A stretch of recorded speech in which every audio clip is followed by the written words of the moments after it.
방송 속에도 있었지만 방송도 매일 하고요. 오전 10시 반에 합니다. 제 이름을 따서 하는 프로그램이어서 생방송을 매일 하고 또 서울에서 이 책과 관련해가지고 콘서트도 여러 번 했는데 고향에 와서 하는 것은 그런지 굉장히 떨리네요, 오늘. 그래서 좀 실수를 하더라도 용서를 해주십시오. 저는 바로 여기 영암 출신입니다. 여기서 아주 가까운 독천 있죠? 새발낙지. 엊그제 추석 때도 이제 와서 초등학교 동창들하고 새발낙지 또 먹고 갔거든요. 거기에 뭐 낙지는 코스로 먹어야 되는 거 아시죠? 오면 새발낙지 먹고 그 다음에 낙지 초무침 먹고 그리고 마지막에 연포탕으로 정리하고 이렇게 모여서 항상 명절 때마다 모여서 그렇게 먹거든요. 저희 또 어머니하고 형이 바로 여기 오감동에 사세요. 바로 옆입니다. 옆에서 이 전남 도립도서관을 지나가면서 보기만 했지 제가 여기 와서 이제 이렇게 강연이라는 걸 할 거라고는 생각을 안 해봤죠. 네. 정말 반갑습니다.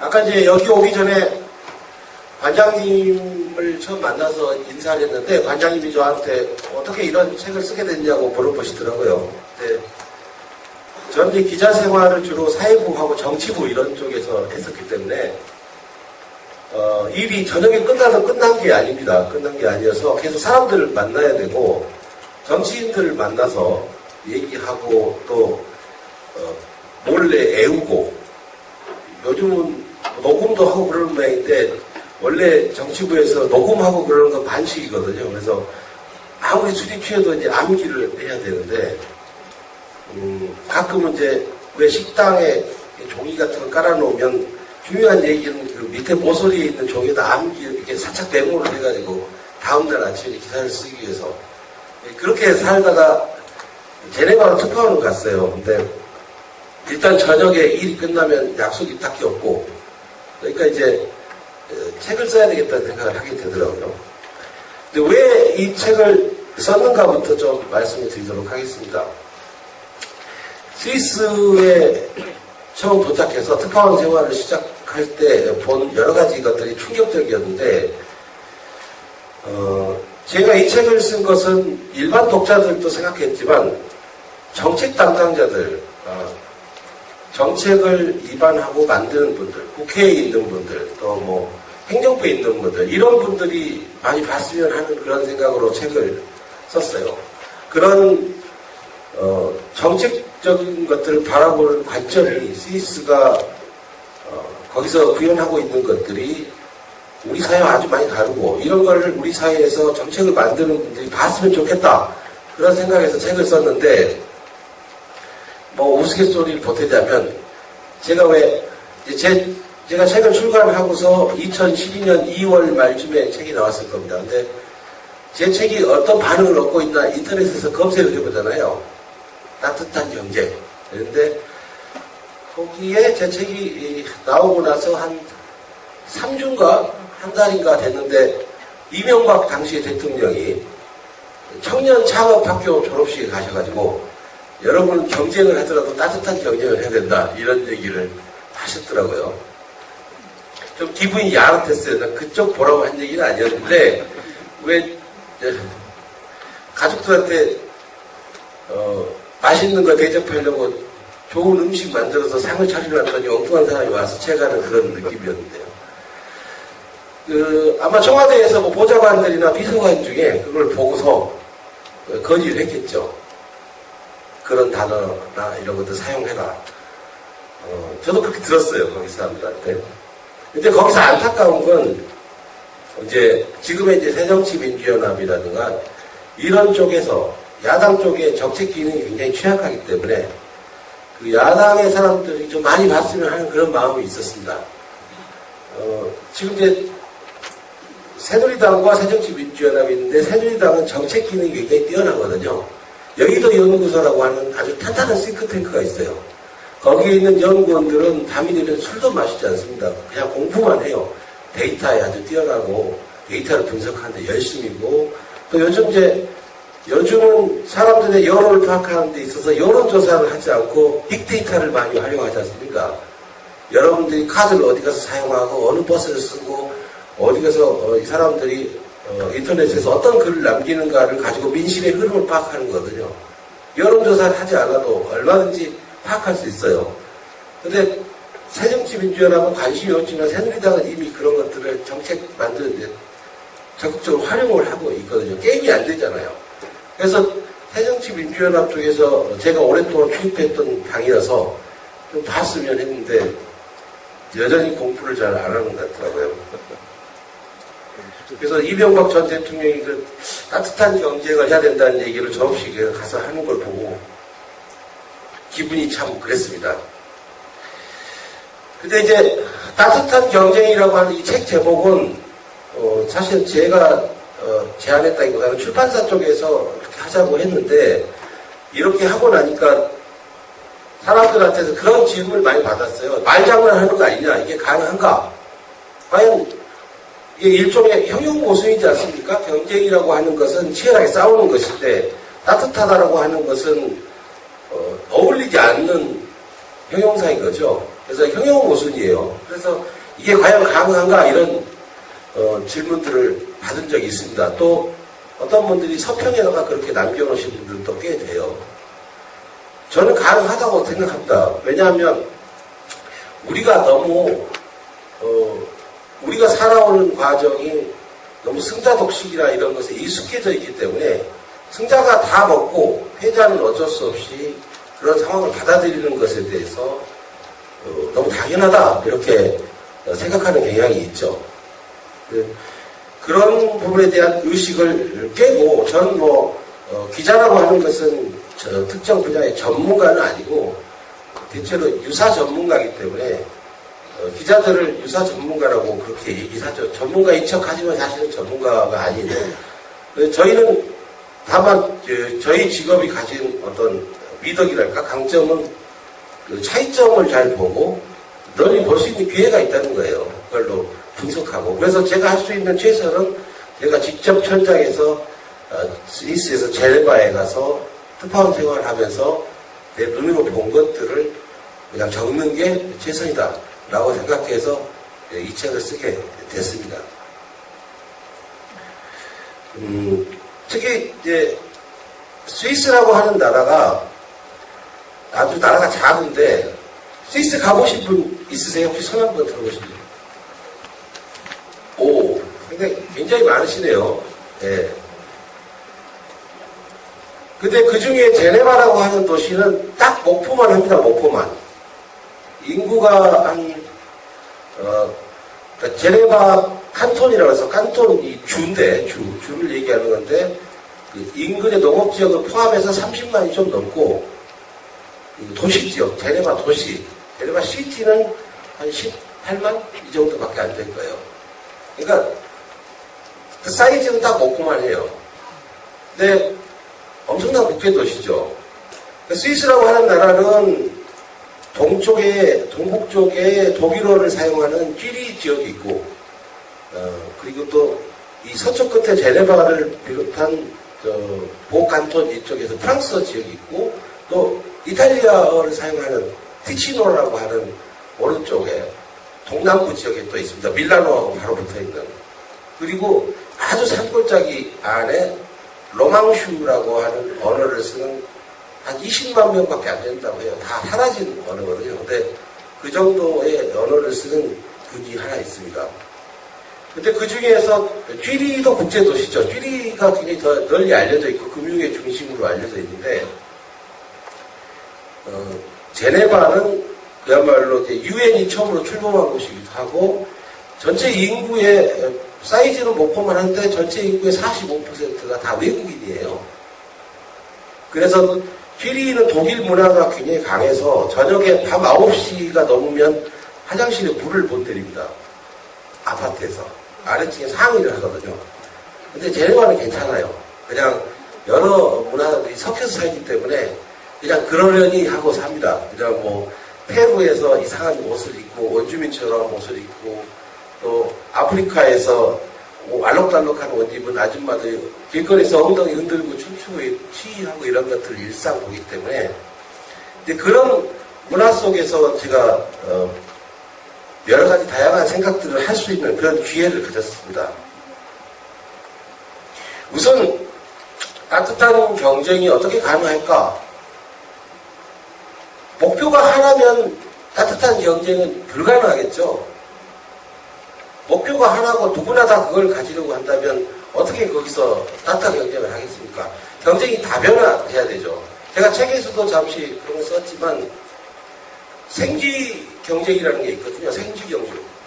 사회심리학에서 쓰는 비유고 경제학에서 쓰는 비유인데 생쥐 여러 마리를 경쟁할 수 있도록 그 경주로에다 놓고 치즈 덩어리 하나를 놔두면 결국 가져가는 놈은 몇 마리의 생쥐를 놔두든 간에 가져가는 놈은 한 마리밖에 없어요. 근데 우리 사회가 다 그렇지 않습니까 지금? 너무 단순화시키고 있어요. 그러니까 뭐 이과에서 공부를 잘하면 뭐 의대를 가거나 또 문과에서 공부를 잘하면 뭐 공무원이 되거나 아니면 대기업에 가거나 이런 구조, 그래야 인생이 성공한 것이라 생각하고 누구나 다 그런 구조나 경쟁 원칙을 있는 그대로 받아들이기 때문에 그런 구조 속에서는 우리가 따뜻한 경쟁을 할 수가 없는 거죠. 그냥 경쟁의 노선을 다양화하고 거기서 목표를 다각화하는 것이 우리한테 필요한 것이라 생각됩니다. 이걸 넘기면 되는 건가요? 네. 어떻게 하는 건지 좀 알려주십시오.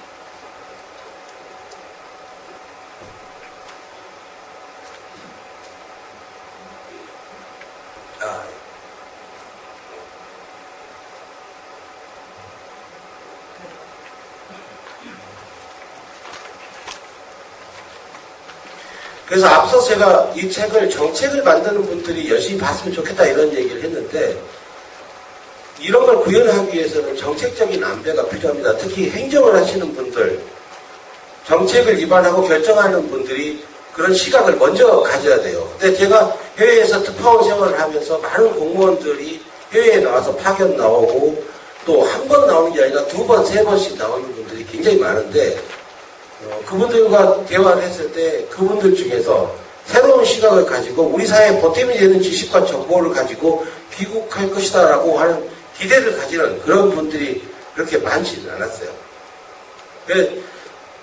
보는 시선의 차이인데 제가 건방진 얘기인지 모르겠습니다. 그런 부분에 대해서 되게 안타까움을 많이 느꼈어요. 그럼 스위스에서 왜 스위스가 그런 정책적인 아이디어가 다각화되고 그런 나라가 됐는가? 제가 잠깐 간략하게 얘기를 하겠습니다. 여러분 인터넷에만 보셔서 다 아실 수 있는 내용인데 땅이 조그만합니다.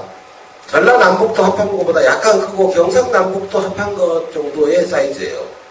그리고 인구가 제가 있을 때는 780만 명 정도였는데 지금 보니까 위키피디아를 보니까 이제 막 800만 명 넘었더라고요. 얼마 안 되죠. 산이 많습니다. 잘 알다시피 알프스가 있고 또 주로 산지인데 거기서 농지가 경작 가능한 농지는 전체의 25%도 안 되거든요. 그것도 우리나라도 서름이 많은 역사를 겪었는데 스위스도 굉장히 서름이 많았습니다. 이 로마 시절에 독일 쪽에서 동쪽에서 게르만 민족이 밀고 내려오니까 서쪽으로 이주를 했어요. 서쪽으로 쫓겨서 갔는데 당시에 시저 있죠? 율리우스 카이사르. 시저가 당시에 거기에 갈리아 지방의 사령관이었습니다. 근데 이 스위스 민족을 헬베티 민족이라고 하거든요. 전형적으로 산에서 목동으로 살던 사람이고 지금도 스위스 가서 스위스 가셨던 분 알겠지만은 5프랑짜리 동전에 이렇게 목동 복장에 그 목동의 얼굴이 새겨져 있죠, 초상이. 그게 바로 헬베티 민족이에요. 스위스의 전통 민족. 근데 게르만의 덩치 큰 게르만들이 쭉 밀려와서 할 수 없이 서쪽으로 가는데 시저가 다시 돌아가라 라고 합니다. 그래서 우리는 돌아갈 수 없다. 돌아가면 다 죽는데 어쩌란 말이냐.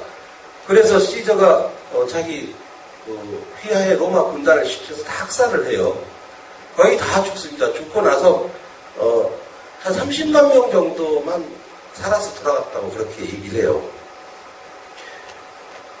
그리고 그런 서름을 겪어서 결국 산지로 들어가서 아주 척박하게 산 거죠. 농지도 없고 산에서 그냥 목동 일을 하면서 숨죽여 지냈어요. 그리고 로마의 치하에서 그렇게 지냈고 또 나라가 아까 말씀드렸듯이 언어도 여러 개로 쪼개져 있어요. 기차 스위스에 가서 보신 분들 알겠지만 기차에 보면 기차도 여러 가지 언어로 역을 안내를 하죠. 독일어로 했다가 프랑스어로 했다가 이탈리아로 했다가 그리고 각종 문서나 서류, 세금대라든가 이런 것도 다 여러 언어로 문자가 옵니다. 공문서가 오게 되고 그래서 그쪽 사람들은 어릴 때부터 공부를 열심히 해서 좀 신기하긴 해요. 가서 만나서 젊은이들하고 얘기를 해보면 모드를 막 바꿔서 하거든요. 프랑스어 모드, 영어 모드, 독일어 모드. 네, 무슨 언어로 얘기를 해드릴까요? 라고 얘기를 하고 그러는데 그것이 지금은 경쟁력이 됐지만 당시만 해도 국민 통합에 잘 도움이 안 되겠죠. 우리는 지금 남북한은 같은 언어를 써도 안 되는데 그리고 또 26개 주 칸톤으로 분할이 돼 있어가지고 국가라기보다는 하나의 이 칸톤들끼리 계약으로 맺어진 하나의 조합 같은 그런 계모임 같은 나라라고 보시면 돼요. 각자 우리는 이런 조건으로 해서 이 연방에 들어가 있다. 우리는 이러이러한 조건이 받아들여지면 연방에 들어가 있다. 그래서 주민들하고 투표를 해가지고 하나하나씩 들어가서 그 중에 이제 제네바 칸톤이 제일 마지막에 26번째로 들어가게 되죠.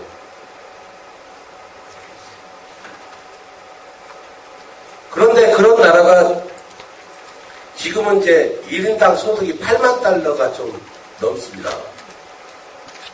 우리가 지금 2만 달러 정도 좀 넘나요? 근데 스위스 사람들은 저 국민 소득이 얼마인가에 대해서 별 관심이 없어요. 네.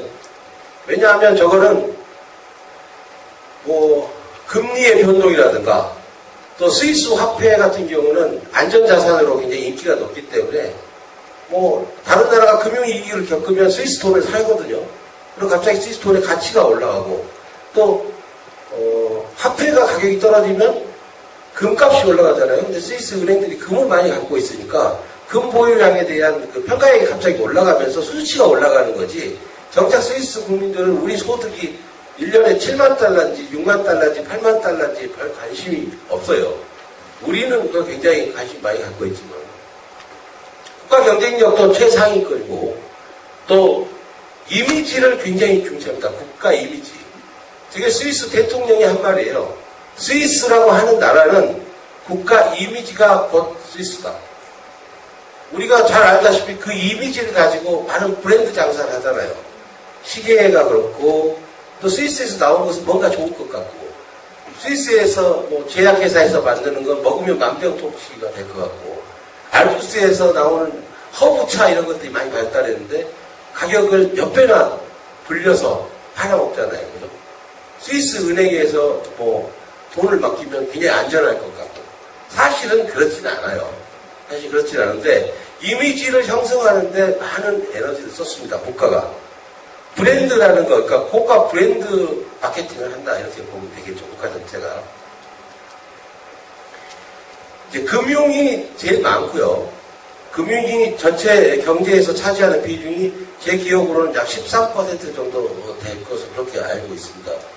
금융을 비롯해서 서비스 산업이 한 28% 될 거예요. 그리고 정밀 기계가 굉장히 발달해 있어요. 우리가 알고 있는 정밀 기계가 일본이라든가 미국 쪽이 발달해 있을 것 같지만 그 안에 있는 핵심 부품 중에 상당수는 스위스입니다. 그리고 군사 무기 같은 경우도 정밀한 군사 무기를 스위스에서 많이 제작을 해요. 또 제약 많이 발달했죠. 여러분 아시듯이 신종플루가 몇 년 전에 있었잖아요. 신종플루 때 유명해진 약이 뭔지 혹시 기억나세요? 네? 타미플루라고 있었죠. 항바이러스제. 그 타미플루를 만든 회사가 로슈라는 회사입니다. 스위스 회사예요. 이제 뭐 거기에 대해서는 신종플루가 너무 실제보다 그 위험성을 과장해서 로슈나 이런 제약회사들하고 WHO 세계보건기구가 결탁해서 뭐 돈을 많이 빼먹었다 뭐 이런 설도 있고 거기에 대한 조사 과정에서 전문가가 자살하기도 하고 그런 스캔들도 있었습니다만 제약을 통해서 많은 돈을 봅니다.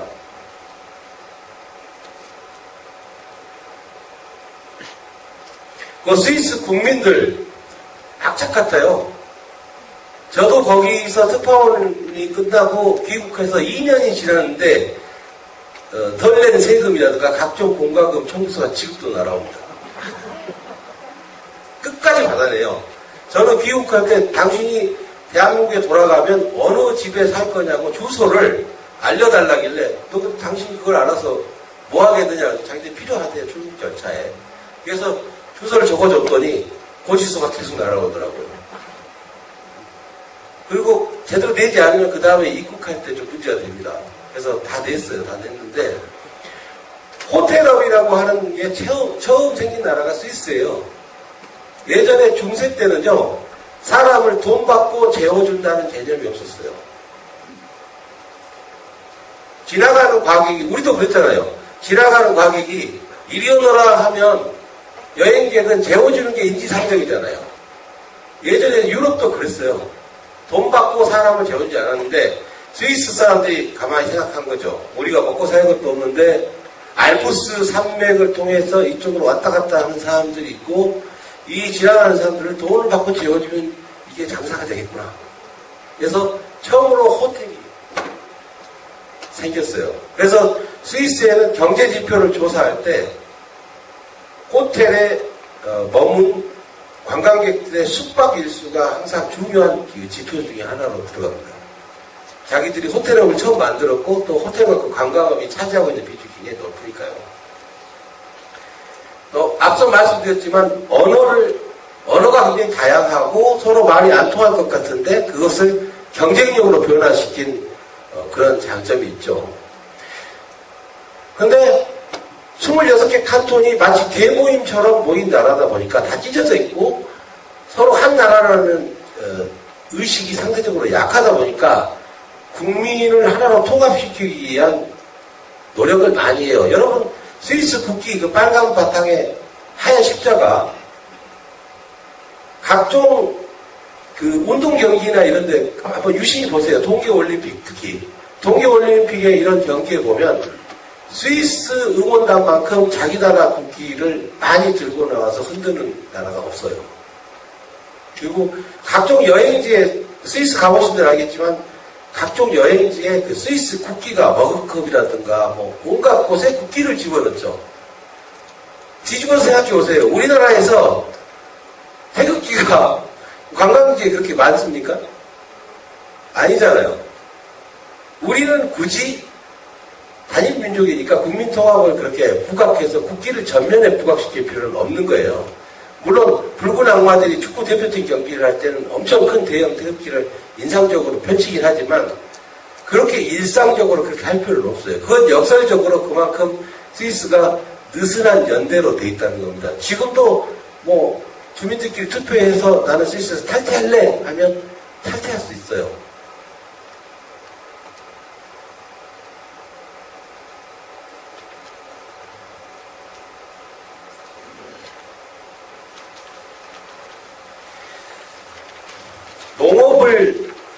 농업이 스위스에서 굉장히 중요합니다.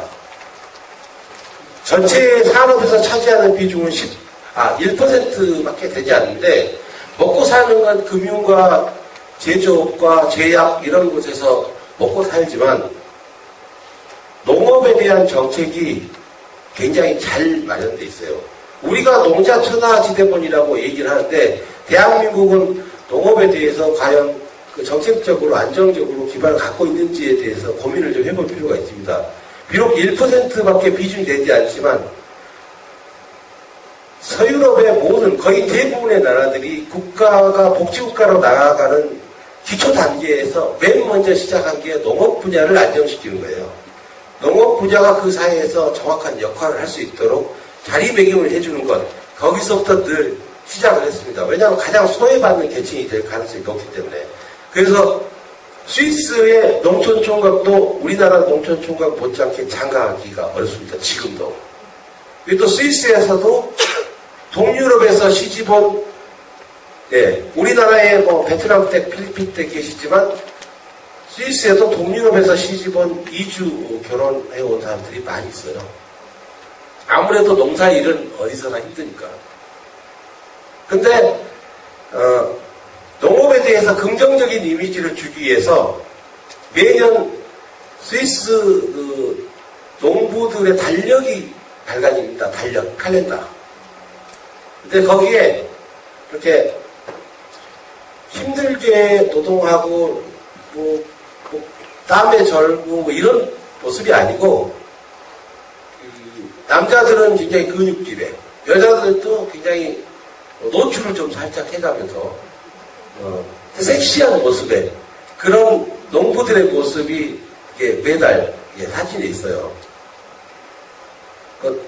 분명히 농부들이고 현장에서 실제로 밭을 갈고 논을 가는 사람들인데 그런 사람들이 섹시한 모습으로 그런 이미지를 부각시키는 거죠.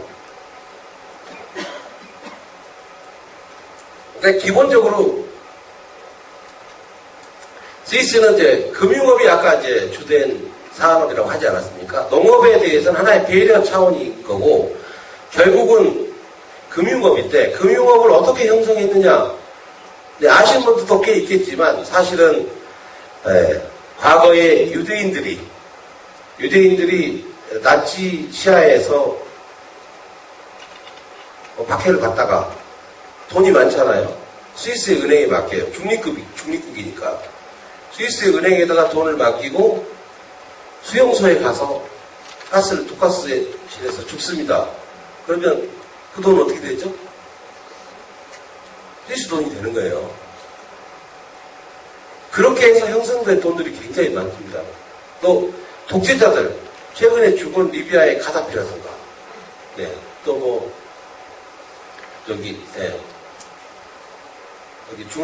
중남미에 있는 아이티라든가, 이런 국가의 독재자들의 돈도 많고, 그래서 유대인 그런 돈 같은 경우는 지금까지도 소송을 해요.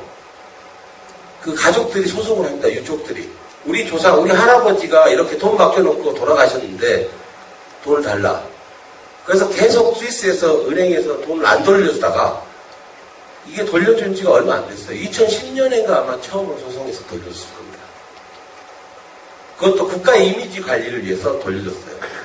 그 독재자들의 돈도 독재자들이 돈을 빼돌렸다가 대부분 내부 쿠데타에 의해서 죽잖아요. 그러면 그 돈도 이렇게 인마이 포켓이 될 거 아닙니까?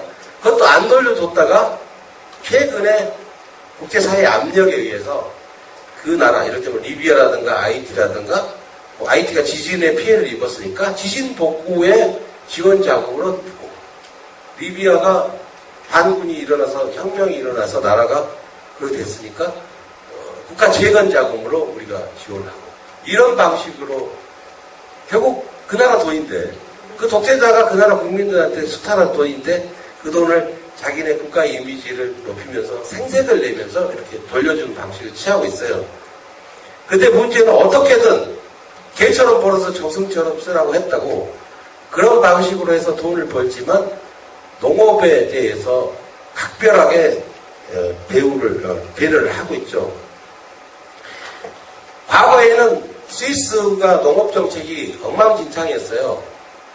그냥 막 갖다가 짓게 하고 막 갖다가 농산물 짓고 목축하고 축산업도 막 하게 하다 보니까 생산 통제가 안 됐었습니다. 그래서 그 표현이 그런 게 있는데 우유가 강처럼 흐르고 그리고 버터가 산처럼 쌓였다, 이런 표현들이 있어요. 옛날 자료를 찾아보면 그만큼 통제가 안 돼서 생산된 제품들이 그냥 썩어서 버려지고 그러던 시절이 있었습니다. 그러다가 이제는 안 되겠구나 해서 신농업정책이라는 걸 발표를 해요. 2010년에 완전히 정리해서 발표를 했는데 그 신농업정책을 통해서 스위스가 많이 달라집니다. 그러면서 직접 보조금 제도, 우리 지금 정부에서 FTA나 이런 거 가지고 논쟁이 됐을 때 그걸 직접 보조금이나 이런 부분이 논쟁의 한 쟁점 중에 하나가 되잖아요. 근데 스위스가 농업에 대한 관점을 바꿨어요. 단순히 농산물을 생산하는 산업이 아니다. 스위스의 신농업정책 그 헌장에 보면 농업은 농산물을 생산하는 산업이 아니다라고 선언을 해요. 거기서 이것은 환경의 인프라고 우리 삶에 관한 문제다라고 얘기를 합니다. 그러면서 거기에서 강력한 농업보조금 제도를 씁니다. 그래서 거기 가면 여러분 흔히 그러잖아요. 스위스에 관광을 가면 어디다 카메라를 들이대면 다 화보가 된다 그렇게 얘기하잖아요. 화보처럼 예쁘다. 꽃밭이 많죠. 유채밭도 있고 저기 가면 뭐 해바라기 밭도 있고 얼마나 그 넓은 드넓은 밭에 해바라기가 가득 차 있으니까 얼마나 비주얼이 좋습니까? 환하잖아요. 화사하고. 그거 다 돈입니다. 정부에서 돈을 줘요. 해바라기를 심으면 더 꽃이 화려하고 화사하니까 좀 더 주고 유채 심으면 좀 덜 주고 그런 식으로 다 주는 거예요. 또 보칸톤에 가면 라모지구라고 하는 유명한 포도밭이 있습니다. 그게 로마 시절부터 있었던 포도밭이에요. 계단식으로 이렇게 쭉 돼 있죠. 그 레만 호수에서 물을 끌어다가 계단식으로 쭉 위까지 끌어서 그 위에서 물을 쭉 내리게 되는데 그 계단의 층수가 높으면 높을수록 조성하기가 어렵고 관리하기가 어렵잖아요. 그래서 맨 위쪽은 좀 많이 주고 밑에 쪽은 좀 적게 주고 그래요. 맨 위쪽은 맨 위쪽 같은 경우는 뭐 거의 우리나라로 따지면 대기업 연봉 정도의 수준으로 보조금이 나온다고 그렇게 들었습니다. 그래서 그게 지금은 유네스코 유산으로 돼 있어서 굉장히 유명한 관광지거든요. 로마 시절부터 거기에서 그 와인을 생산해가지고 그 로마 쪽에 갖다 상납하고 곡물로 갖다 바치는 그런 땅이어서 그 자체가 경관도 굉장히 아름답고 그래서 그렇게 해서 어떻게 됐습니까? 결과적으로 관광지가 됐잖아요. 그죠? 농토 자체가 그냥 관광지가 됐어요. 캔버스처럼 된 겁니다. 그림으로 그린 캔버스처럼 됐어요. 우리는 그 안에서 관광객들이 볼 때는 정말 아름답죠. 어디나 카메라를 들이대도 어디나 화보다. 나는 그 안에 화보 속에 들어가서 그림을 찍을 수 있으니까. 냉정하게 얘기하면 스위스에는 진정한 의미에서 자연은 없어요. 다 매니플레이트, 그러니까 사람들이 조작해서 사람의 손길이 들어간 자연들이 스위스에 있습니다. 저는 그걸 좀 봤으면 하는 정책하시는 분들이 그런 걸 봤으면 하는 생각이 들어요. 그냥 천연의 상태로 놔두면 좋을 것인가? 그렇지 않아요. 네. 발상을 좀 바꿀 필요가 있는 거죠. 좀 말이 좀 떠서 그런데 예를 들어서 우리나라에서 지금 환경단체들하고 가장 논쟁이 많이 붙는 것 중에 하나가 케이블카 같은 거 논쟁이 있잖아요. 월출산에 케이블카를 놔야 하는가 말아야 하는가. 유달산에는 케이블카를 놔야 하는가 말아야 하는가. 스위스는 그 별로 논쟁, 물론 그 과정에서 논쟁이 있었겠지만 스위스에는 케이블카가 엄청 많지 않습니까? 산 위에 심지어 4,000m가 넘는 융프라우 요우 있는 데까지 터널을 뚫어서 기차가 올라가는 나라예요. 우리가 그럼 기리산이나 뭐 태백산이라든가 뭐 이런 곳에 한라산에 기차를 뚫어서 철길을 뚫어서 기차로 올라가자고 그러면 가만히 있겠어요? 어떻게 생각하십니까, 여러분? 유달산에다 케이블카를 놔야 된다고 생각하세요? 예. 놔야 된다고 생각하시는 분 손 좀 들어보세요. 많지 않으십니다. 네. 놓으면 안 돼야 된다. 안 된다. 그리고 놓으면 안 된다고 생각하시면 왜 그런지 잠깐 얘기 좀 해주실래요? 저기 오렌지색 그 셔츠 입으십니다. 연이 파괴된 것 같아요. 네. 자연이 파괴될 것 같다. 놔야 된다고 생각하시는 분, 저기 그 옆에 자켓 입으시는 분. 그 관광객들이 많이 오게 되니까 아무래도 유달산 보러 많이 오게 되니까 네. 접근성도 좋아지고 하니까 저는 개발을 해야 된다고. 예. 거기에 대한 생각은 다를 수 있습니다. 저는 개인적으로 놔야 된다고 생각하는 사람이거든요. 케이블카가 환경을 파괴하는가에 대해서 좀 생각해 볼 필요가 있어요. 저도 매주 주말에 산에 가는데, 북한산이라든가, 인왕산이라든가, 관악산 이런 데 많이 다니는데, 등산객들의 그 발길이 무섭거든요. 그리고 아침에 산에 올라가면 산행 끝날 때까지 앞사람 엉덩이만 쳐다보잖아요. 계속 거기다 앞에서 방귀라도 삐면 아주 그런 죽음인 거고. 그러다 보니까 이제 비싼 브랜드의 등산복이 우리나라에 굉장히 유행하는지 모르겠지만, 저는 케이블카가 그렇게 환경을 많이 파괴하는가에 대해서 연구를 해볼 필요가 있다고 생각해요. 검증을. 그리고 다리가 건강하고 젊고 튼튼한 사람은, 또 시간적 여유가 있는 사람은 목포에 왔다가 유달산을 가볼 수도 있지만, 다리가 불편하고 또 시간이 촉박하고 그런 사람들은 다른 수단을 통해서 가볼 수 있는 권리가, 접근성이 보장돼야 된다고 생각하는 게 그게 제 생각입니다. 그러니까 산이 꼭 건강한 사람들의 독점을 될 수는 없죠. 스위스 같은 경우도 높은 산에 가면 몽블랑이든 간에 융프라우 요우든 간에 휠체어를 타고 올라오는 사람들이 많이 있거든요. 그 사람들이 케이블카와 열차가 없으면 올라올 수 없겠죠. 근데 동시에 스위스는 그게 관광 산업입니다. 엄청나게 비싸죠? 융프라우 요우 같은 데 이렇게 한 번 기차 타고 오르락 내리락 하면 우리 돈으로 10만원 이상이 넘게 들어요. 기차값으로만. 가서 이제 한국 사람들 되게 올라가시면 이제 컵라면 우리 신라면 한 컵 이렇게 마시고, 저희 어머니도 거기서 몸이 고도에 올라가면 몸이 춥고 그러거든요. 그래서 신라면 드시고 몸이 풀려서 굉장히 좋아하시던데 그 쿠폰도 줍니다, 공짜로. 그래서 거기는 관광 수입을 올리고 사람들을 접근시키고 그렇게 하는 거죠. 저는 발상을 다시 한번 고민해 볼 필요가 있다는 거예요. 내가 어느 쪽이 꼭 옳다 이런 걸 떠나서. 얘기가 잠깐 좀 샜는데,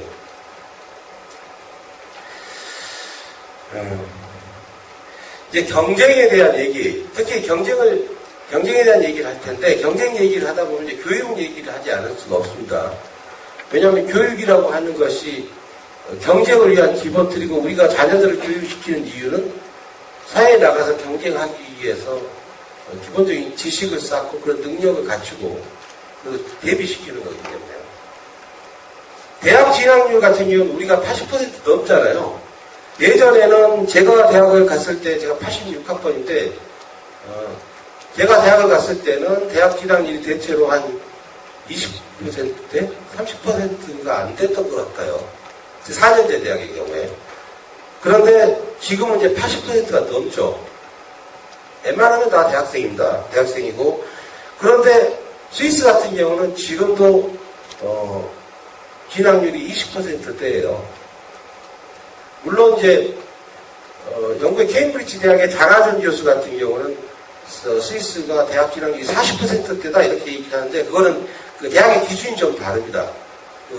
스위스는 연방에서 우리로 따지면 국립대학 같은 경우가 2개밖에 되지 않고, 각 칸톤에서 운영하는 주립대학도 몇 개 되지 않아요.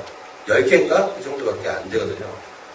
그리고 그런 대학만 주요한 대학이고, 나머지 대학들은 우리로 치면 이제 전문대학교 같은 그런 개념의 교육기관이고요. 근데 스위스에서는 학생들한테 진로 교육을 시키는데, 진학 지도를 하는데 우리하고 아주 다릅니다. 우리는 그런 거 있잖아요. 학교에 이렇게 급훈 놔두고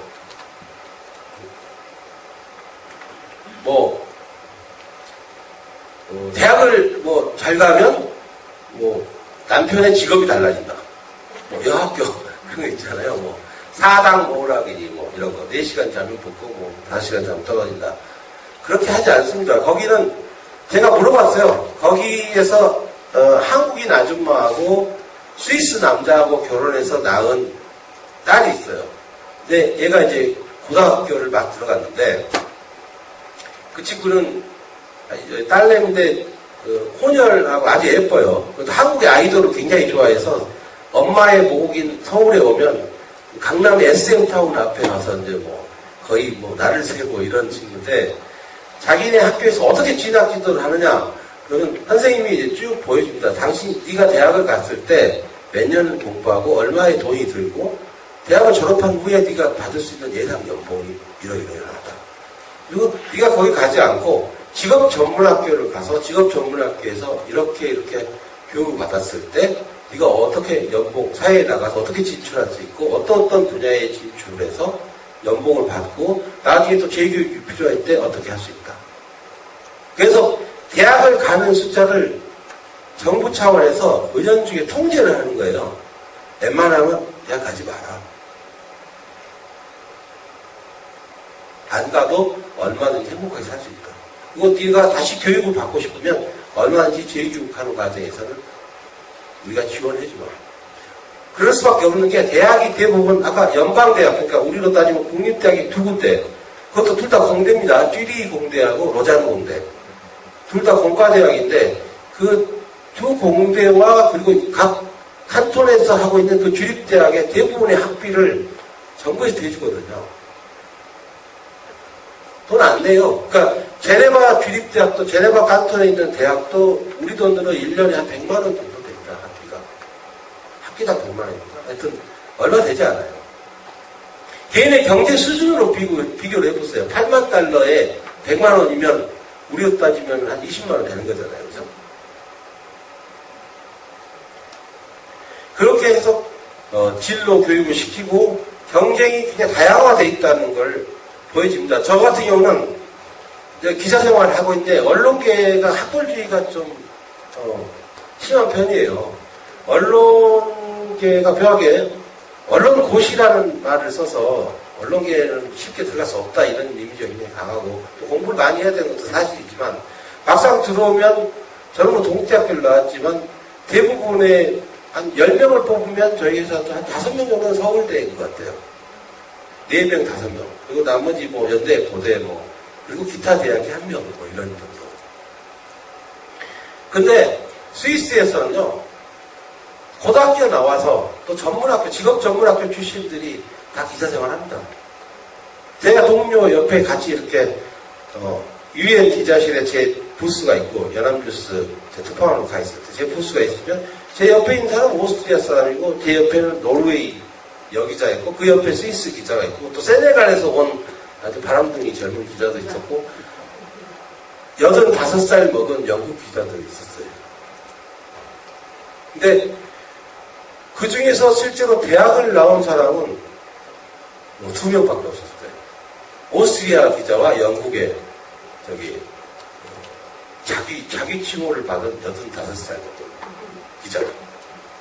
그분은 정말 베테랑이시죠. 죽을 뻔 했는데 총 맞아 죽을 뻔한 게 아니라 그 아프리카에 부족 전쟁 하러 갔다가 독화살해 받고 죽을 뻔했다고. 전설의 기자죠. 지금도 매일 똑같은 시간에 출퇴근하신다고 들었어요. 그러니까 금융업계도 그렇습니다. 금융업계 같은 경우는 굉장히 수익이 높잖아요. 너무 수익이 높아서 금융업계의 수익을 금융업계 종사자들의 연봉을 통제하자고 하는 주민투표 법안이 최근에 발의가 됐어요. 부결은 됐지만 그걸 주민투표로 결정을 하는 거예요. 우리가 만약 국민은행이라든가 무슨 어디 은행이라든가 이런 은행의 CEO들의 연봉을 우리 주민들이 우리 국민들이 통제하자 이러면 당장 저는 빨갱이라고 그럴 거 아닙니까? 예?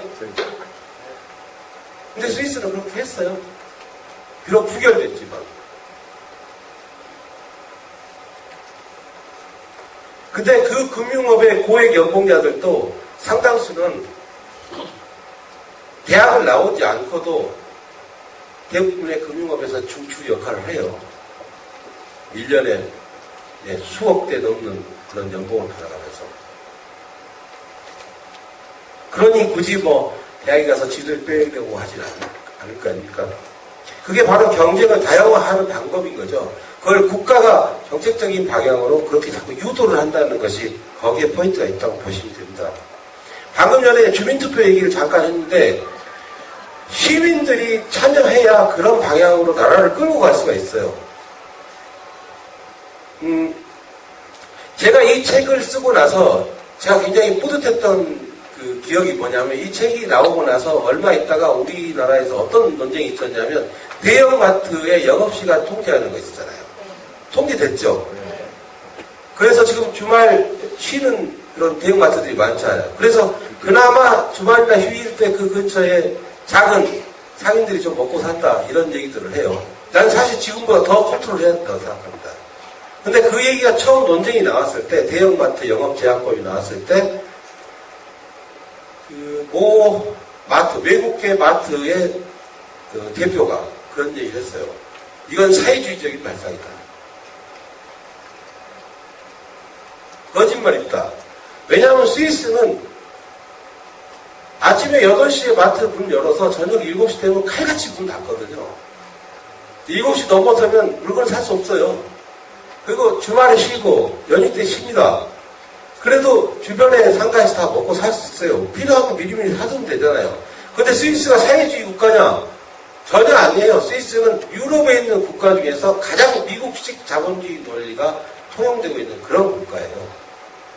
그러니까 금융권의 CEO들이 그렇게 고액 연봉을 받는 것이 용인이 되는 거죠.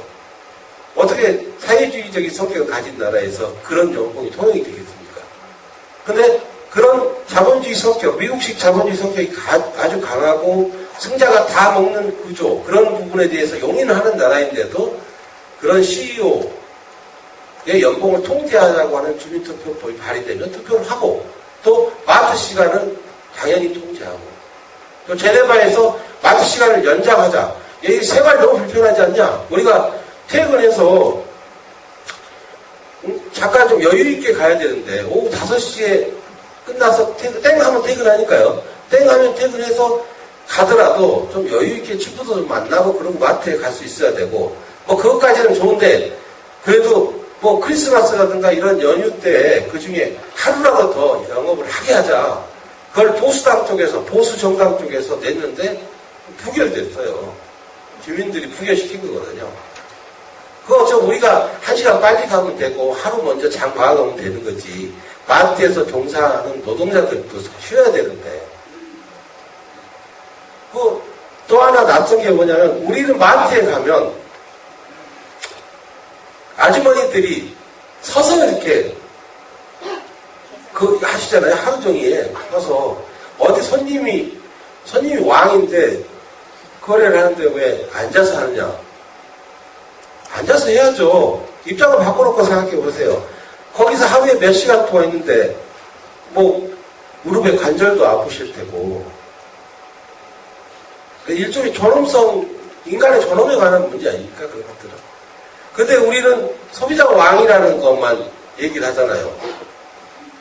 백화점 같은 데 주차장에 가면 그런 거 생각 안 해보셨어요? 백화점 주차장에 가면 우리는 자동화 시스템이 너무 잘 돼 있는 나라 아닙니까? 대한민국만큼 IT가 발달하고 그 RFID, 그러니까 무선 인식, 원격 인식 장치가 잘 돼 있는 그런 나라가 없는데 그 앞에서 젊은이가 꼭 서서 고객님 있잖아요. 온갖 수신호를 해가면서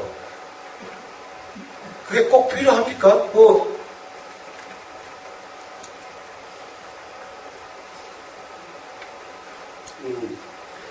그런 점들이 이제 일종의 역지사지인 건데 그것을 뭐 사회주의라고 부른다면 할 수 없겠습니다만 스위스는 전혀 아닙니다. 그래서 주민들이 힘이 세요. 레마노의 다른 이름은 제네바 호수인데 레마노의 전체 길이가 약 72km 정도 되거든요. 그러니까 저쪽 끝은 이탈리아어를 사용하는 지역이고 이쪽 끝은 이제 프랑스어를 사용하는 지역인데 제네바를 독일어로 겐프라고 합니다. GENF, 겐프. 물이 빠져나가는 곳. 거기서 제네바, 하구원이라는 뜻이죠. 제네바라고 하는 말 자체가 독일어로는 하구원이라는 뜻이에요. 물이 빠져나가는. 거기서 빠져나가면 론 강이 있습니다. 론.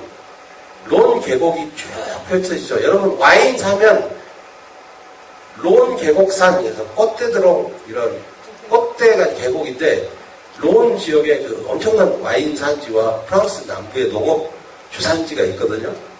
근데 그 호수 전체가 우리가 흔히 생각할 때 야 저기다가 다리 하나만 한 2개 놓으면 참 편할 텐데 거기 로잔에서 제네바에서 30분 40분 정도 가는 로잔이 있고 로잔에서 바로 호수를 건너가면 에비앙 마스터스 골프장이 있거든요.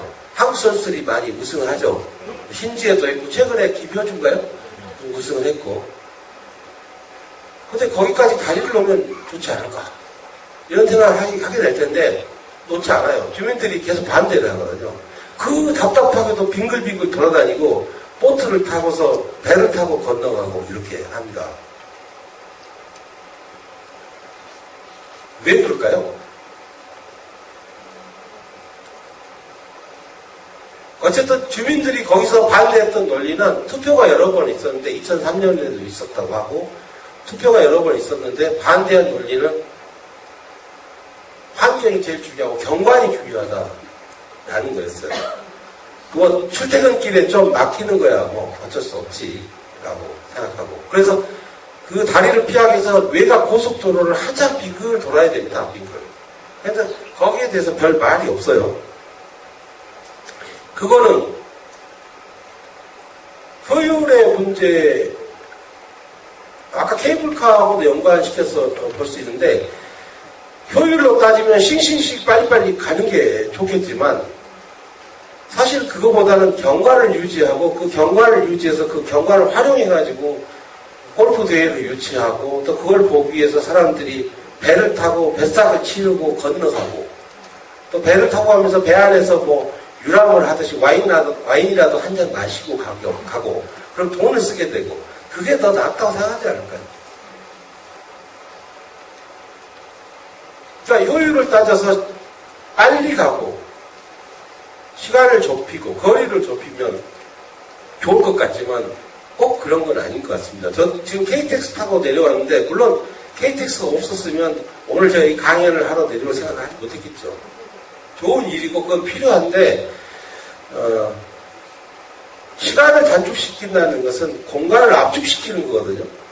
공간을 압축시키게 되면 그 공간에 들어가서 살아야 되는 우리 삶의 공간이 압축되기 때문에 거기에 사람들이 파고들 자리가 없어지게 되는 그런 측면이 있어요. 어떤 것은 효율화해서 첨단화해서 줄여야 하지만 어떤 것은 꼭 그렇게 할 필요가 없는 것은 그대로 놔둘 필요가 있는 거죠. 그런 안배가 필요하다는 겁니다. 어디를 효율화하고 어디를 그렇게 하지 말 것이다. 그래서 저는 이제 초두에 이명박 전 대통령 얘기를 했는데 4대강 같은 그런 사업은 정말 아니라고 생각합니다. 그 4대강 같은 그런 사업 같은 경우는 이제 전 세계적으로 토건족의 시대는 끝났어요. 우리 지금 제2롯데월드가 서울에 논란이 되고 있고 그와 관련이 뭐 직접적으로 없다라고 얘기를 하지만 싱크홀 자꾸 생기고 그래서 주민들이 불안해하잖아요. 근데 그걸 다 떠나서 그건 과학적으로 검증돼야 할 문제이기 때문에 제가 여기서 뭐 주장하지 않겠습니다. 제 프로그램에서도 뭐 지질학자들 불러서 물어보니까 직접 관련이 없다는 분도 있고 관련이 있을 수도 있다는 분도 있고 그래서 논란이 있더라고요. 그래서 그거 제쳐놓고 지금 이 시각에 선진국 중에서 또는 선진국의 관련에 드는 나라 중에서 그렇게 최고급 빌딩을 짓고 대형 국책 그런 토목사업을 하는 나라가 있습니까? 없어요. 두바이는 먹고 살 게 별로 없기 때문에 원유가 중동의 두바이는 그 왕의 부족 중에서 상대적으로 제일 막내죠. 거기가 그 좀 척박한 땅, 우리로 따지면 척박하지 않지만 척박한 땅을 받아서 그 이제 원유가 없어지게 되면 먹고 살 게 없기 때문에 미래를 생각해서 지금 건물을 짓는 거죠.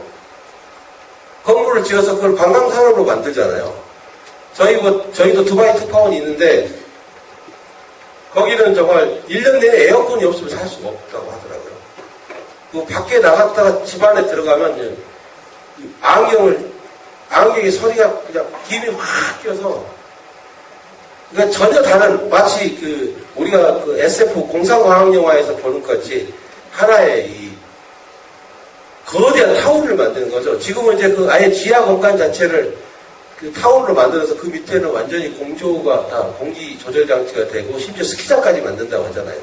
그건 그 나라가 먹고 살기가 방법이에요. 중국 급속히 팽창하고 미국에서 벌어들인 달러를 어디서 소화할 곳이 없으니까 건설에 투자하죠.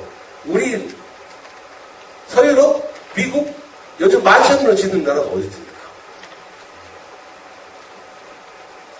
시야를 가리잖아요. 그 만천으로 저는 마천을 높은 데 올라가는 걸 별로 좋아하지 않습니다. 천성도 약간 고소공포증이 있어서 그런지 모르겠지만 빌딩 낮아도 되고 또 건물 수요, 뭐 아파트라든가 주택 수요 이런 것들은 조절해 갈 수 있어요. 얼마든지. 우리가 지금 뭐 공급량이 부족해서 지금 집이 뭐 주택량이 생긴 것도 아니었습니까? 전세값이 오르는 것도 아니고. 그리고 저는 이제 이 4대강 사업 같은 경우는 정말 우리나라의 토건족들이 마지막 남은 것을 정말 이명박 토건족 출신의 회장 출신의 대통령과 결탁해서 마지막 한탕을 했다 저는 그렇게 생각하거든요. 제가 바빠서 요즘 그런 부분 취재를 못하지만 4대강 사업하기 전에 우리나라의 그 시멘트 재고량이 얼마나 있었는지 당시의 건설 사업의 업체의 현황들이 어땠는지 그런 건 좀 알아볼 필요가 있어요. 왜냐하면 제가 왜 이런 말을 자신있게 하냐면, 제가 당시에 이제, 여러분이 들으면 누구나 알만한 거대 건설 기업의 그 CEO하고 골프를 친 적이 있습니다. 4대강 사업을, 당시에는 한반도 대우나 사업이라고 했죠. 그걸 가지고 이제 논란이 있을 텐데, 밥 먹으면서 그분이 그러더라고요. 정말 솔직히 얘기해서 우리가 이거 하지 않으면 우리는 망합니다. 우리는 죽습니다. 이렇게. 건설업계가.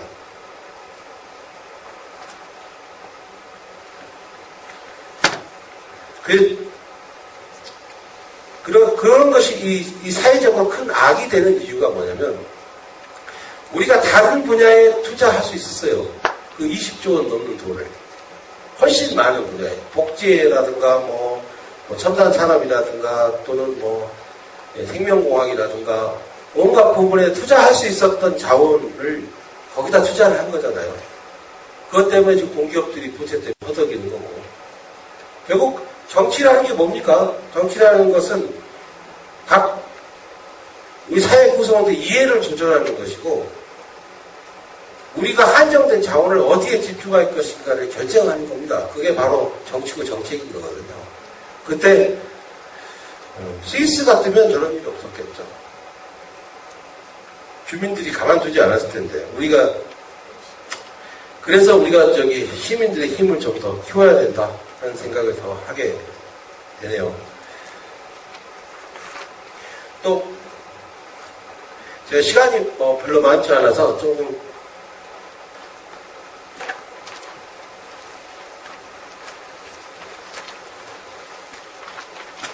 또 하나가 이제 정반대 얘기도 해보겠습니다. 직접 민주주의하고 제가 주민 참여가 중요하다 이런 말씀 드렸는데, 스위스가 직접 민주주의가 재밌는 게 참 많아요. 그래서 스위스 동부의 산악지대에 가면 아주 작은 칸톤인데 마을 주민들끼리 모여서 이제 직접 투표를 합니다. 이렇게 마을 광장에다 이렇게 새끼줄 같은 거 쳐놓고서 신분증을 가지고 와서 이 마을 주민이다 그러면 안에 들어와요. 그래서 A라는 주장을 하는 사람이 연설을 하고 또 B라는 주장이 연설을 하고 투표해요. 손 듭니다. 손. 그냥 결정을 해요.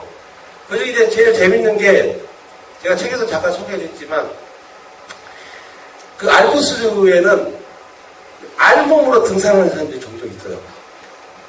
하나도 안 입고 남자들이.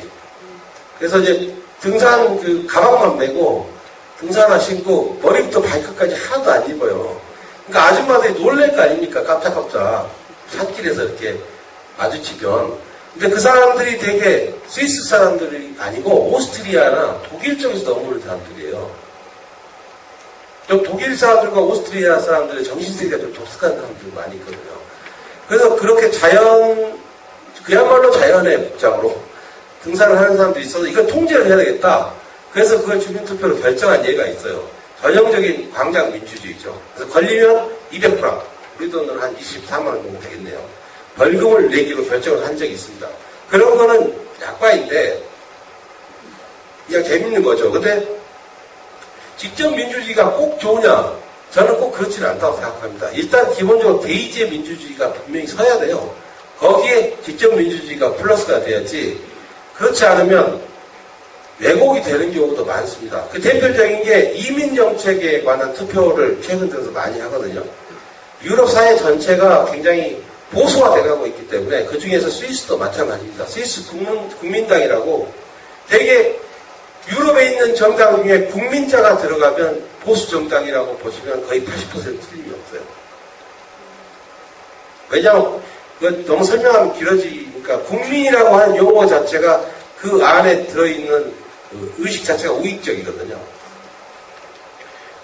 스위스 국민당 SVP라고 하는 그 당에서 주로 투표를 주도하는데 이민자들에 대해서 좀 범죄시하는 그런 투표 많이 합니다. 예를 들면 외국인이 와서 자기가 일하지 않고 세금도 내지 않는데 복지 혜택 같은 거를 불법으로 받잖아요.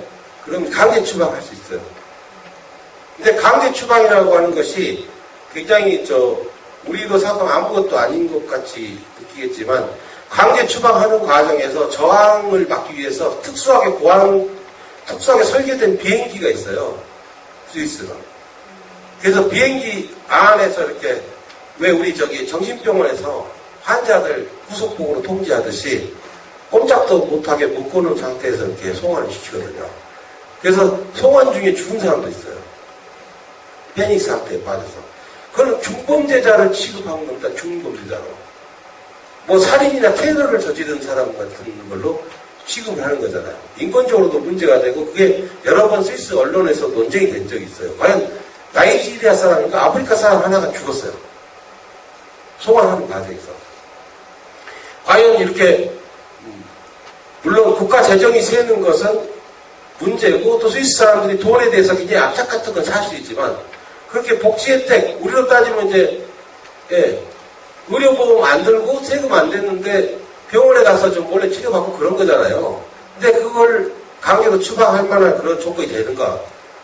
거기에 대한 반성도 있었지만 주민투표를 봤을 때는 주민투표를 붙였을 때는 통과가 됐어요.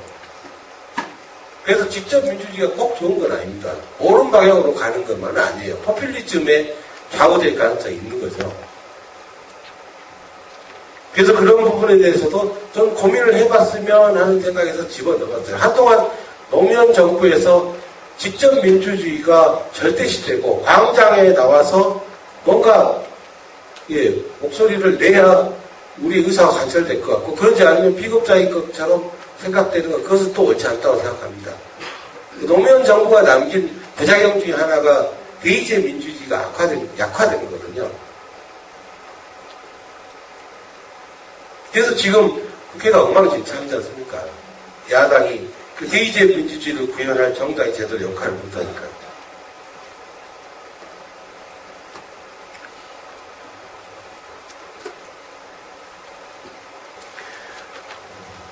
또 하나 이게 정책적인 발상과 고민을 다시 해봐야 되는 것이 그 중에 사례 중에 하나가 원전 문제입니다. 원전. 우리 원전 많죠.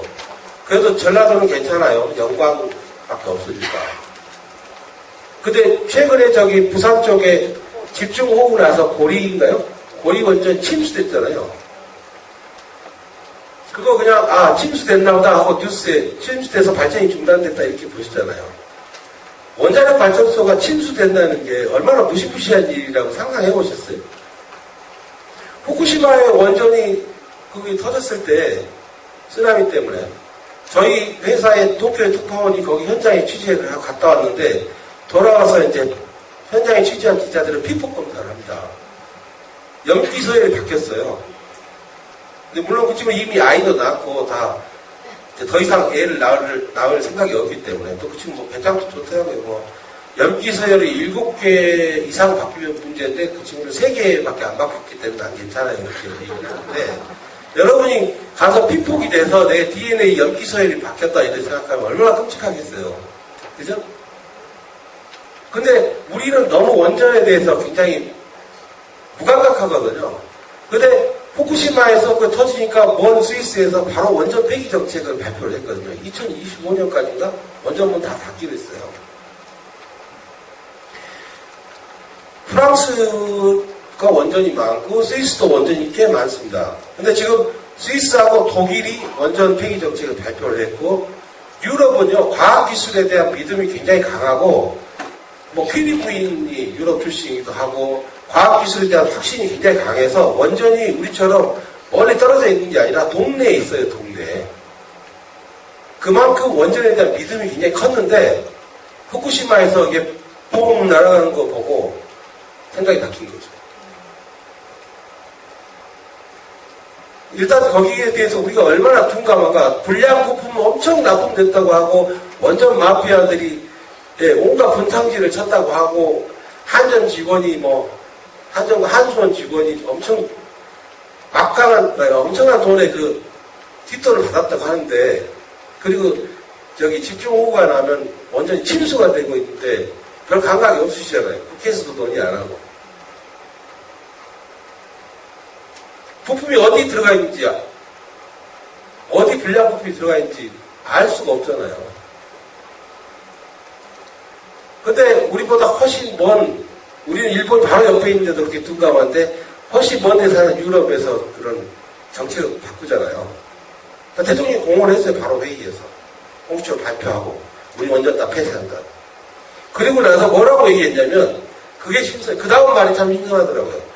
우리는 원전의 폐기를 통해서 새로운 친환경적인 발전수단을 개발하게 되면 그것이 또 다른 산업을 만들 것이다. 또 다른 먹거리를 창출할 것이다. 그게 중요한 거예요. 정책의 발상이. 이를테면 지구온난화라든가 기후변화 이런 거 있잖아요. 우리는 그 기후변화와 지구온난화를 위험으로만 받아들이잖아요. 물론 지구온난화와 기후변화는 좋은 게 아닙니다. 막아야 하고 탄소 배출 줄여야 하죠. 온실가스 줄여야 하고.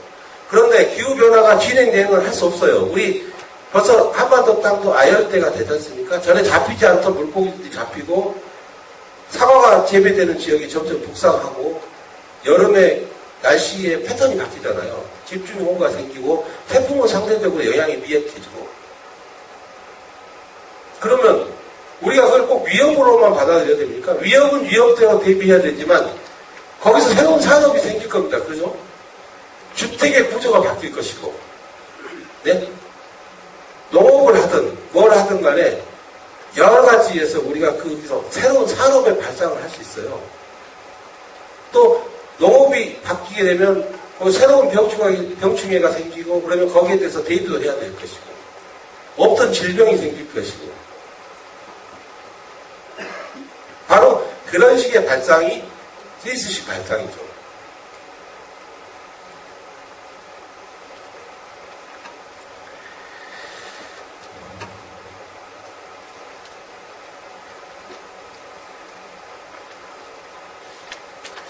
그래서 제가 거의 시간이 거의 다 됐고 제가 또 기차를 타고 올라가야 되기 때문에 그래서 더 얘기를 길게 할 수는 없는데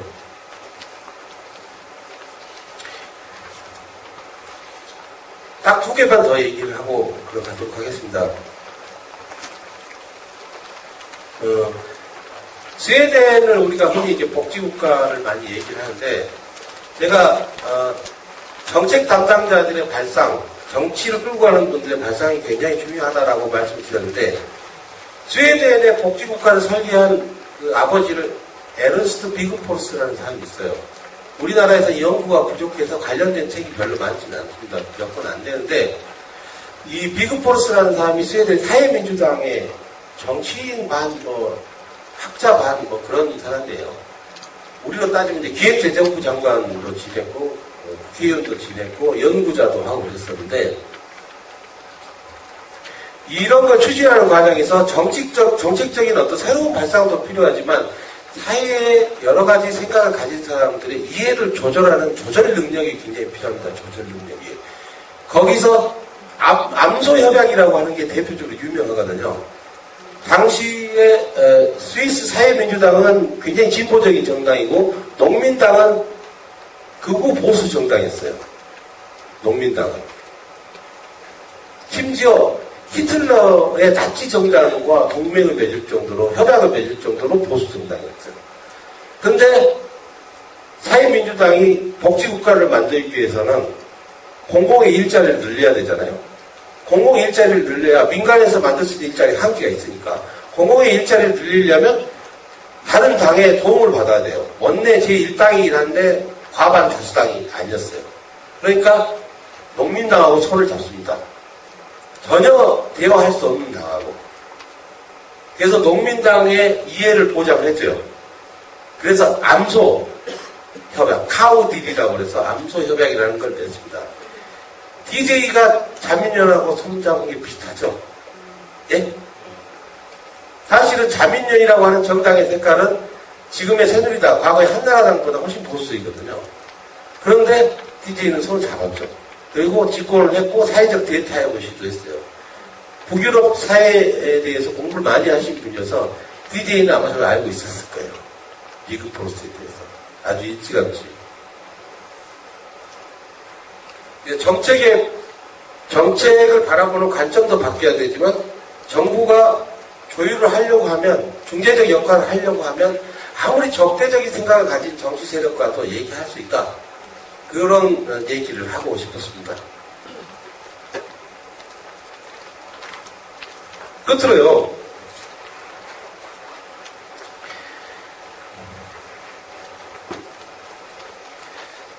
이 전라도에 대해서 뭐 얘기를 하고 싶었는데 이건 제가 별로 전문적인 게 아니고 그래서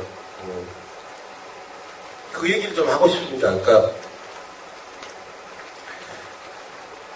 이 헤게모니라고 하는 말을 하잖아요. 헤게모니. 그러니까 정치에서 헤게모니를 주도권이라고 합니다. 쉽게 얘기해서. 뭐 원래 풀어서 얘기하면 대중의 자발적 동의를 이끌어내는 것을 헤게모니라고 하는데 이제 안토니오 그람시라고 하는 이탈리아 공산주의자가 만들어낸 개념이죠. 그분은 머리가 너무 좋아서 이제 재판 때 그랬다고 그래요. 판사가 유명한 판결이 있는데 당신의 머리는 너무 진보적이어서 30년 동안 세상으로부터 격리시킨다. 30년 동안 계속 감옥에 보냈어요. 그런데 제가 이 말을 하려고 하는 이유는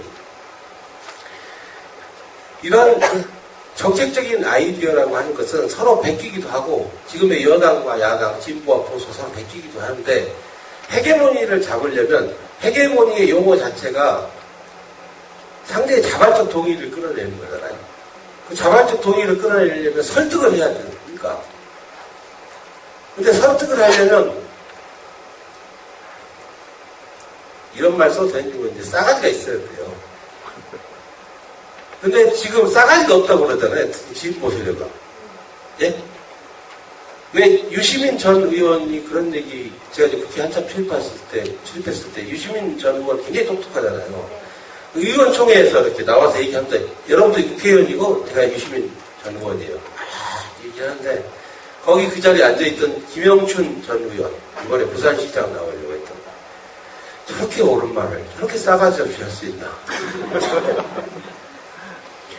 왜냐하면 그 진보는요, 지금 전북대 강준만 교수가 최근에 그 진보와 싸가지에 관한 책을 썼죠. 아직도 읽어보질 않았는데 진보가 다시 집권을 하려면 싸가지가 있어야 된다 이런 얘기를 했는데 미국의 사회심리학자가 조사를 했어요. 진보주의자와 보수주의자가 어떤 것에 반응하는가. 근데 자기가 진보라고 생각하는 사람은 정의와 평등, 공정, 소득 균형, 불균형 이런 문제에 반응합니다. 근데 보수는 예의, 격식, 절차, 질서 이런 것에 반응해요. 태도가 중요하다는 얘기죠. 무슨 얘기를 하든 정중하게 해야 된다는 거예요. DJ는 뭐 김대중 전 대통령께서는 뭐 감옥에도 갇히고 사형선고도 받고 죽을 뻔했지만 거칠게 얘기하지는 않았거든요. 근데 거칠게 얘기하지 않았지만 상대한테는 이미 아팠고 저 사람의 입을 가만 놔두면 안 될 것 같으니까 잡아넣어서 그렇게 한 거 아닙니까? 지금 야당의 정치인 중에서 여당에서 잡아놓고 싶은 사람이 누가 있겠습니까? 가만히 있으면 술자리 가서 깽판 치고 대리운전기사 폭행하고 가서 알아서 다 망가져주는데. 그리고 쓸데없는 얘기, 그래서 뭐 대통령에 대해서 뭐 국가의 원순위 뭐 이런 말. 그래서 자기 잠깐 카타르시스가 있을지 모르지만 전혀 설득이 안 되잖아요. 하루 종일 종편만 보고서 하루 종일 뭐, 종편에서 나오는 뉴스만 보는 그 어르신들께서 그런 얘기에 공감을 하시겠냐고요. 문제는 정책적인 발상도 중요하고 여러 가지 세력의 이해를 조절하는 그런 폭넓은 시각도 필요하지만 태도가 굉장히 중요하다. 실천하는 과정에서. 그걸 마지막으로 말씀드리고 싶습니다. 예, 제 말씀 여기까지 하겠습니다.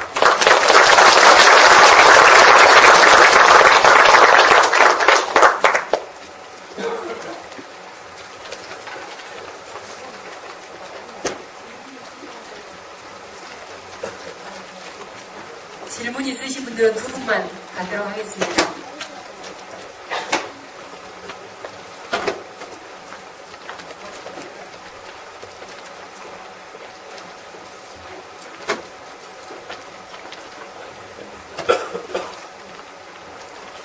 네, 말씀 잘 듣고 감사합니다.